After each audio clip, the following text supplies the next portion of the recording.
Hi hello friends, എല്ലാ കൂട്ടുകാർക്കും പുതിയൊരു റിവ്യൂയിലേക്ക് സ്വാഗതം. അങ്ങനെ നമ്മുടെ ഗീതുവിനെ താങ്ങി പിടിച്ചുകൊണ്ട് ഗോവിന്ദ് വരുവാട്ടോ. അങ്ങനെ ഗോവിന്ദ് റൂമിലെത്തിയതിന് ശേഷം ഗീതുവിനെ കട്ടിലിരുത്താനായിട്ട് ചേർത്ത് പിടിക്കുന്നുണ്ട്. എന്താ എന്താ നിനക്ക് പറ്റിയത് എന്ന് ഗോവിന്ദ് ചോദിക്കുമ്പോൾ ഗീതു പറയുന്നുണ്ട്, അതൊരു കീടാണോ അത് ഞാനൊരു കീടാണുനെ കണ്ടു, അതാ പെട്ടെന്ന് തലകറങ്ങി വീണത്, മാങ്ങാത്തോലി എന്ന് പറഞ്ഞിട്ട് ഗോവിന്ദ് അവിടെ മാറ്റി നിർത്തുകയാണ്. നിന്റെ അസുഖമൊക്കെ എനിക്ക് മനസ്സിലാവുന്നുണ്ട്, നിന്റെ മനസ്സിലാണ് കീടാണു എന്നൊക്കെ പറയുവാണ്.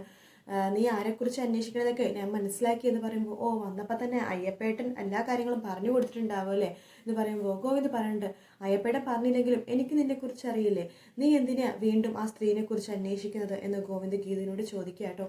ആ സമയത്ത് ഗീതു പറയുന്നുണ്ട്, അത് എനിക്ക് അന്വേഷിക്കണമെന്ന് തോന്നി, അതുകൊണ്ട് അന്വേഷിക്കുന്നു. നിനക്കറിയേണ്ട ആ ഒരു സ്ത്രീയെക്കുറിച്ച് എല്ലാ കാര്യങ്ങളും ഞാൻ നിനക്ക് പറഞ്ഞുതരാം, പക്ഷെ ഒരു നിബന്ധന മാത്രം നീ ചെയ്യണമെന്ന് പറയുമ്പോൾ ഗീത ചോദിക്കുന്നുണ്ട്, അതെന്താന്ന് ചോദിക്കുമ്പോൾ വേറൊന്നുമല്ല, ഞാനിപ്പോൾ ആ സ്ത്രീനെ കുറിച്ച് എല്ലാ വിവരങ്ങളും പറഞ്ഞു തരുമ്പോൾ നീ ആ ഡിവേഴ്സ് പെറ്റീഷനിൽ സൈൻ ചെയ്യണമെന്ന് പറയാണ്. ആഹാ, എന്ത് നടക്കാത്ത ആഗ്രഹം എന്ന് ഗീത പറയാണ്. എന്ത് നടക്കാത്ത ആഗ്രഹം എന്ന്, നിന്റെ എല്ലാ സംശയങ്ങളും ഞാൻ മാറ്റിത്തരാം, നീ അതുമാത്രം എനിക്ക് ചെയ്തെന്നാൽ മതി, എന്നിട്ട് നിനക്ക് എന്താ നീ ചെയ്തോ, എനിക്കൊരു കുഴപ്പമില്ല എന്ന് പറയുവാണ്. ആ സമയത്ത് ഗീത പറയുന്നുണ്ട്, അതൊരിക്കലും നടക്കാൻ പോകുന്നില്ല കേട്ടോ, ഞാൻ എന്തിനും അന്വേഷിക്കണമെന്നെങ്കിൽ ഞാൻ ഒറ്റയ്ക്ക് തന്നെ അന്വേഷിച്ചോളാം എന്നൊക്കെ പറയട്ടെ ഗീതു അവിടെ നിന്ന് പോവാട്ടോ. ശേഷം കാണിക്കണത് നമ്മുടെ ഭദ്രനെയാണ്. ഭദ്രനും വിലാസിനെയും കൂടി ഗീതുവിനെ വിളിക്കുക കേട്ടോ. എന്നിട്ട് പറയുന്നുണ്ട്, മോളെ അതിൽ നീ രാധികാമ്മേനെ സൂക്ഷിക്കണം കേട്ടോ എന്ന് പറയുവാണ്. എന്താ അച്ഛൻ പെട്ടെന്ന് ഇങ്ങനെ പറയണമെന്ന് ചോദിക്കുമ്പോൾ വിലാസിന് പറയണ്ട, അതെ നീ പോയി കഴിഞ്ഞപ്പോഴേക്കും രാധികാമ്മ വന്നിരുന്നു, 10 ലക്ഷം രൂപ ഓഫർ ചെയ്യാം, ആ സ്ത്രീ ആരാണെന്ന് പറഞ്ഞു കൊടുക്കാമോ എന്ന് ചോദിച്ചു എന്ന് പറയുമ്പോൾ ഗീത് പറയണ്ട്, ആര് രാധികാമ്മ അങ്ങനെ പറഞ്ഞു?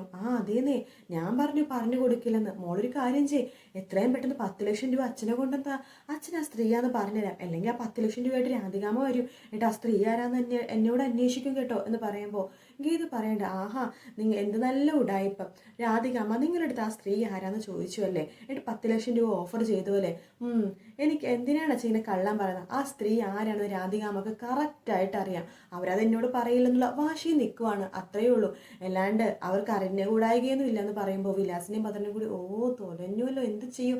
പെട്ടെന്ന് വിലാസിനിക്ക് ഒരു ബുദ്ധി തോന്നുവാ കേട്ടോ. വിലാസിനെ പറയണ്ട, അയ്യോ ആ സ്ത്രീ ആരാന്ന് പറഞ്ഞതിനല്ല 10 ലക്ഷം തരാമെന്ന് പറഞ്ഞത്, ആ സ്ത്രീ ആരാന്ന് നിന്നോട് പറയരുത് എന്ന് പറഞ്ഞു, അതിനെയാണ് 10 ലക്ഷം രൂപ ഓഫർ ചെയ്തതെന്ന് പറയുമ്പോൾ ഗീതു അത് മനസ്സിൽ ആലോചിക്കുക കേട്ടോ. ഈശ്വര, ഈ സത്യമായിരിക്കുമോ, ചിലപ്പോൾ രാധിക അതും ചെയ്യും അതിനപ്പുറവും ചെയ്യും എന്നൊക്കെ വിചാരിക്കുകയാണ്. അങ്ങനെ ഗീതു ജസ്റ്റ് ഒരു നമ്പർ ഇട്ട് നോക്കുകയാണ്. ശരി, രാധികാമ്മ എപ്പോഴും ഈ കാര്യം വന്ന് അവിടെ പറഞ്ഞത് എന്ന് ചോദിക്കുമ്പോൾ പെട്ടെന്ന് ഭദ്രം പറയുന്നുണ്ട്, അത് നീ പോയി കഴിഞ്ഞിട്ട് ഒരു അരമണിക്കൂർ കഴിഞ്ഞപ്പോൾ തന്നെ അവരും കൂടെ വന്നായിരുന്നു എന്ന് പറയുമ്പോൾ ഗീതുക്ക് കാര്യം മനസ്സിലായി, ഉടായിപ്പാണെന്ന്. ഗീതു പറയുന്നുണ്ട്, നോണ പറയല്ലേ അച്ഛാ, അവർ രാത്രിയാണ് വന്നത്, അവർ ബാംഗ്ലൂരിൽ പോയിരിക്കുകയാണെന്നു, എന്നിട്ട് ആ സ്ത്രീ അവിടെ വന്നു അച്ഛനെ പറഞ്ഞു അല്ലേ 10 ലക്ഷം രൂപ തരാമെന്ന് ഭീഷണിപ്പെടുത്തിയല്ലേ, എന്തിനാ അച്ഛൻ ഇങ്ങനെ കള്ളം പറയണത്, ഞാൻ 10 ലക്ഷം പോയിട്ട് 10 പൈസ പോലും തരാൻ പോകുന്നില്ല എന്ന് പറഞ്ഞിട്ടേക്ക് ഇത് ഫോം വെക്കുക. ആ സമയത്ത് നമ്മുടെ വിലാസിനെയും ഭദ്രനും കൂടി നാണം കെടുത്തി, എല്ലാം കുളമായി എന്നൊക്കെ പറയുക കേട്ടോ. അപ്പോഴേക്കാണ് അവിടേക്കൊരു ഇങ്ങനെ ബെല്ല് ഇങ്ങനെ അടിക്കണ കേൾക്കണത്. ഭദ്രനും വിലാസിനെയും വാതിൽ തുറക്കുമ്പോഴേക്കും അത് നമ്മുടെ അജാസാണ് കേട്ടോ. അജാസ് പറയുമ്പോൾ, ഹലോ ഭദ്രൻ സാറല്ലേ? അതെ, ഞാൻ രാധികാമ്മ പറഞ്ഞു വിട്ട ആളാ എന്ന് പറയുമ്പോഴേക്കും വിലാസിനെയും ഭദ്രനും, എടി ഞങ്ങൾ കള്ളം പറഞ്ഞ് സത്യമാവാൻ പോവാട്ടോ എന്ന് പരസ്പരം പറയാം. ഇതെല്ലാം കേട്ടുകൊണ്ട് നമ്മുടെ പ്രിയ പുറത്ത് ഇങ്ങനെ അതായത് ഒളിഞ്ഞു കേൾക്കുന്നുണ്ട് കേട്ടോ. ആ സമയത്ത് നമ്മുടെ അജാസ് പറയണ്ട, അതേ രാധികാമ്മ അത്യാവശ്യമായിട്ട് ഭദ്രൻ സാറിനോടൊന്ന് വരാൻ പറഞ്ഞു, ഒരു അത്യാവശ്യ കാര്യം പറയാനെന്ന് പറയുമ്പോൾ 10 ലക്ഷം രൂപ കിട്ടാനായിരിക്കും എന്നൊക്കെ ഭദ്ര മനസ്സിൽ വിചാരിക്കണം. ഇടി വിലാസിനി, നീ ഇവിടെ ഇരിക്കും, ഞാനിപ്പോൾ വരാമെന്ന് പറഞ്ഞിട്ട് അജാസിൻ്റെ കൂടെ പോവാട്ടോ. അപ്പോൾ കാറിൽ 2 ഗുണ്ടകളെ കാണും. ഇവരാരാന്ന് ചോദിക്കുമ്പോൾ അത് സെക്യൂരിറ്റി ആയിട്ട് വെച്ചിരിക്കുക, സാറിനൊരു അപകടവും വരാതെ കൊണ്ടുവരണമെന്ന് പറഞ്ഞപ്പോൾ 2 സെക്യൂരിറ്റിനെ ഏർപ്പാടാക്കിയതാ. ആണോ, ഓക്കെ അത് നമുക്ക് വിടാം എന്ന് പറഞ്ഞിട്ട് ഭദ്രൻ നമ്മുടെ അജാസിൻ്റെ കൂടെ രാധികാമ്മ വിളിക്കുന്നു എന്ന് പറഞ്ഞിട്ട് അങ്ങോട്ട് പോവുക. പിന്നെ കാണിക്കുന്നത് നമ്മുടെ ഗീതുവിനെയാണ്. ഗീതു ഓരോരോ കാര്യങ്ങളൊക്കെ ഇങ്ങനെ ചെയ്തുകൊണ്ടിരിക്കുക കേട്ടോ. ആ സമയത്ത് നമ്മുടെ രേഖ ചേച്ചി വരുന്നുണ്ട്, ഗീതു നീ ഇന്ന് രാത്രി ഒന്നും കഴിച്ചില്ലല്ലോ, ഇന്ന് ഈ ഒരു ഗ്ലാസ് പാല് കുടിക്കുക എന്ന് പറയുമ്പോൾ, അയ്യോ രേഖ ചേച്ചി എനിക്ക് രാത്രി മുതൽ ഭക്ഷണം വേണ്ട. കാഞ്ചന പറയണ്ട്, ഡയറ്റ് ആയിരിക്കുമല്ലേ എന്ന് പറയുമ്പോൾ, ഡയറ്റൊന്നുമല്ല, എനിക്ക് ഭക്ഷണം വേണ്ടെന്ന് വെച്ചിട്ടാണെന്ന് പറയുമ്പോൾ, നീ ഈ പാലെങ്കിലും കുടിക്കുകയും അങ്ങനെ പട്ടിണി കിടന്നിട്ടുള്ള ഡയറ്റൊന്നും വേണ്ട, ഇത് കുങ്കുമപ്പൂ ചേർത്ത പാല എന്ന് പറയുക കേട്ടോ. ആ സമയത്ത് രാധികാമ്മ ഇതെല്ലാം കേട്ടുകൊണ്ട് അവിടെ ഒരു മൂലക്ക് നിൽക്കുന്നു കേട്ടോ. ആ സമയത്ത് ഗീതുക്ക് മനസ്സിലാവും രാധികാമ്മ അവിടെ നിൽക്കുന്ന കാര്യം. കുങ്കുമപ്പൂ ചേർത്ത പാലാണോ, കണ്ണേട്ടനെ ഭയങ്കര ഇഷ്ടമാണ് കുങ്കുമപ്പൂ ചേർത്ത പാലെന്ന് പറയുമ്പോൾ കാഞ്ചന പറയുന്നുണ്ട്, കണ്ണേട്ടനെ മാത്രമല്ല പിള്ളേർ ഗർഭിണിയായിരിക്കുമ്പോൾ കുടിച്ച് കഴിഞ്ഞാൽ പിള്ളേർക്ക് നല്ല കളറും ആരോഗ്യമൊക്കെ വെക്കുമെന്നാണ് പറയണമെന്ന് പറയുമ്പോൾ, ഓ എൻ്റെ കാഞ്ചന ചേച്ചി അതിനൊക്കെ ഇനിയും ഒരുപാട് സമയമുണ്ട്, സ്വിച്ചിട്ട പോലെയൊന്നും ആവത്തൊന്നുമില്ല. എന്തായാലും ഈ പാൽ ഞാൻ കണ്ണേട്ടനെ കൊടുക്കാമെന്ന് പറയുമ്പോൾ രേഖ പറയണ്ട്, ഗോവിന്ദേട്ടനെ വേണമെങ്കിൽ ഞാൻ വേറെ പാലെടുത്ത് തരാം, ഇത് ഗീത കുടിക്കും, ഒന്നും കഴിച്ചിട്ടില്ലല്ലോ എന്ന് പറയുമ്പോൾ ഗീത പറയണ്ട്, സാരമില്ല ഞാനും കണ്ണേട്ടനും ഇത് പകുതിയായിട്ട് ഷെയർ ചെയ്ത് കുടിച്ചോളാം എന്ന് പറയുമ്പോൾ കാഞ്ചന പറയണ്ട്, ഈയിടെയായിട്ട് നിങ്ങൾക്ക് രണ്ടുപേർക്കും ഷെയറിങ് ഇത്തിരി കൂടുന്നുണ്ട് എന്ന് പറയുമ്പോൾ, ഒന്ന് പോ കാഞ്ചന അക്ക കളിയാക്കാതെ എന്ന് പറഞ്ഞിട്ട് നമ്മുടെ ഗീത ആ പാലായിട്ട് ഇങ്ങോട്ട് പോവാട്ടോ.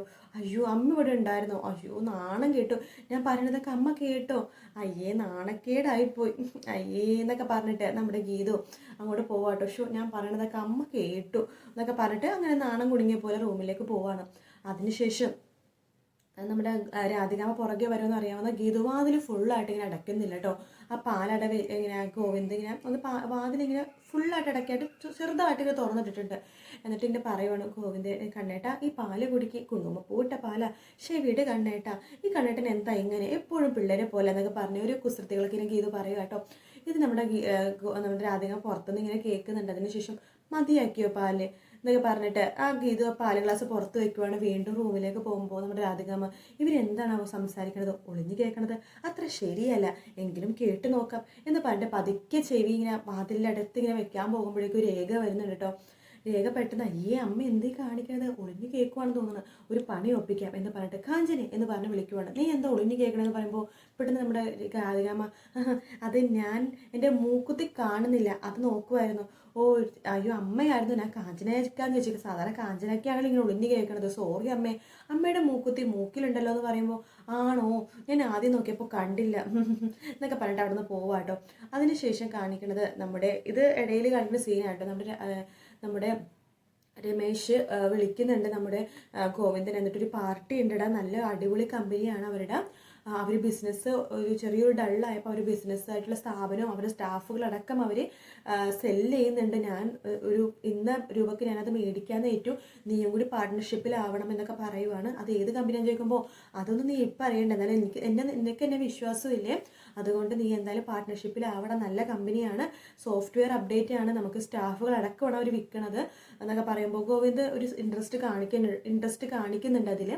അതിനുശേഷം ഗോവിന്ദ് ഫോൺ വെക്കുവാണ്. നമ്മുടെ വേറെ ആരുമില്ല, നമ്മുടെ അവർണികയുടെ കമ്പനിയുടെ കാര്യമുണ്ടോ പറഞ്ഞത്, അങ്ങനെ അവർണിക അടുത്തും അതുപോലെ തന്നെ രഘുരാം സാറിൻ്റെ അടുത്തും നമ്മുടെ രമേശ് പറയുന്നുണ്ട്, അതെ എന്താണ് ഞാൻ പറഞ്ഞ ആളെ, സോറി രമേശല്ല മഹേഷ് പറയുന്നുണ്ട്, ഞാൻ ഒരു കോടീശ്വരനെയാണ് ഇപ്പോൾ വിളിച്ചത്, അയാൾ ചെറുതായിട്ട് ഇൻട്രസ്റ്റ് കാണിക്കുന്നുണ്ട്, അയാൾ പൂർണ്ണമായിട്ട് ഇൻട്രസ്റ്റ് കാണിക്കുകയാണെങ്കിൽ നിങ്ങളുടെ കമ്പനി ഞാനും അയാളും കൂടി വാങ്ങിക്കുമെന്ന് പറയുമ്പോൾ രഘുരാം സാർ ചോദിക്കുന്നുണ്ട്, ആരാ മഹേഷ് അത് ആ കോടീശ്വരൻ ചോദിക്കുമ്പോൾ, അത് നിങ്ങൾ ഇപ്പം അറിയേണ്ട, അറിഞ്ഞു കഴിഞ്ഞാൽ നിങ്ങളും അവരും തമ്മിൽ പിന്നെ ഡീലാക്കില്ലേ, അതപ്പോൾ എനിക്ക് ഇടനിലക്കാരനായി എനിക്ക് നഷ്ടമല്ലേ, അതുകൊണ്ട് ഇപ്പം നിങ്ങൾ അതെന്തായാലും അറിയണ്ട എന്ന് പറയുവാണ്.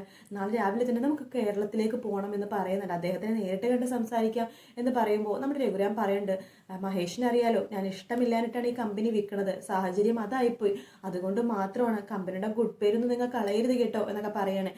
അങ്ങനെയൊന്നും ഉണ്ടാവില്ല എന്നൊക്കെ പറയുക കേട്ടോ. അങ്ങനെ രാവിലെ തന്നെ അവർണികയും നമ്മുടെ രഘുരാമും കൂടിയിട്ട് മഹേഷിൻ്റെ കൂടെ ഒരു ഗോവിന്ദനെ കാണാൻ വേണ്ടി കേരളത്തിൽ വരും കേട്ടോ. പരസ്പരം ഇവർക്ക് അറിയില്ല, ഇവർ തന്നെയാണ് പരസ്പരം കാണാൻ വരുന്ന കാര്യങ്ങളൊന്നും ഇവർക്ക് അറിയില്ല കേട്ടോ.